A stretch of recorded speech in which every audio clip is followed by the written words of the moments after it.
Баршаңызға қайырлы күн. Менің каналыма қош келдіңіздер. Бүгін сіздермен овсяной печенье дайындаймыз. Өте дәмді әрі пайдалы печенье бұл. Отбасыңызға, балаларыңызға дайындап берсеңіздер, сүйіп жейді деген ойдамын. Өйткені мен балаларыма қатты ұнады.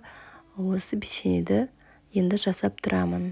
Магазиннен сатып алмаймын, өйткені бір жасағаннан мінсіз болып шығады. Сіздер де дәл осы рецептпен жасап көріңіздер. 160 грамм ұн қосамыз және 1 шай қасық қопсқыш саламыз және ванильді қант, шымшым және шымшым тұз қосамыз. Корицадан 1,5 шай қасық саламыз. Қоспамызды араластырамыз.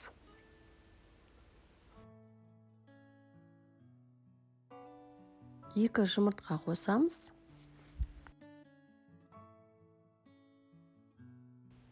120 грамм ақ қант қосамыз. Және қоңыр қанттан 50 грамм қосамыз. Миксермен жақсылап араластырамыз.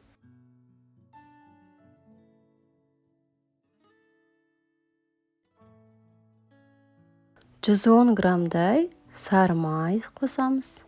Сары майымыз осылай еріп тұрған болу керек.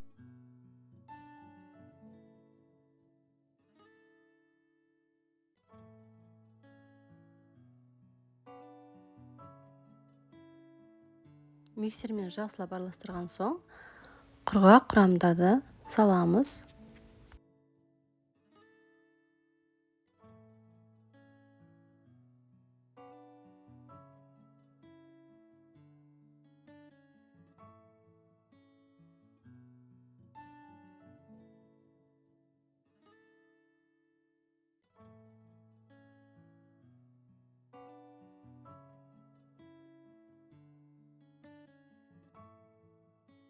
Екі жарым пиала овсяной геркулесіміз саламыз.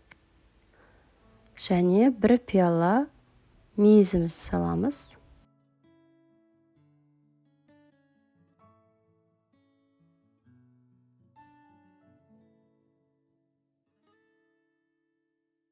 Қасықтың көмегімен араластырып аламыз осылай етіп.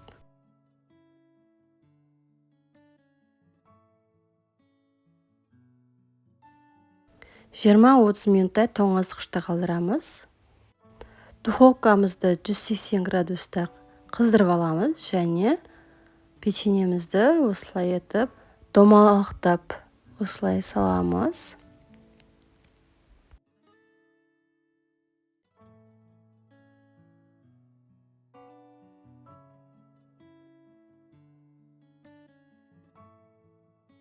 «180 градуста 10-12 минуттай пісіріп аламыз. Овсяной печеньеміз дайын болды. Ас болсын. Егер мен рецептім сіздерге ұнаса, маған подписать етіп, комментарий, лайк сіздерден күтемін. Видеоны толық көріп, менімен бірге болғандарыңызға рахмет.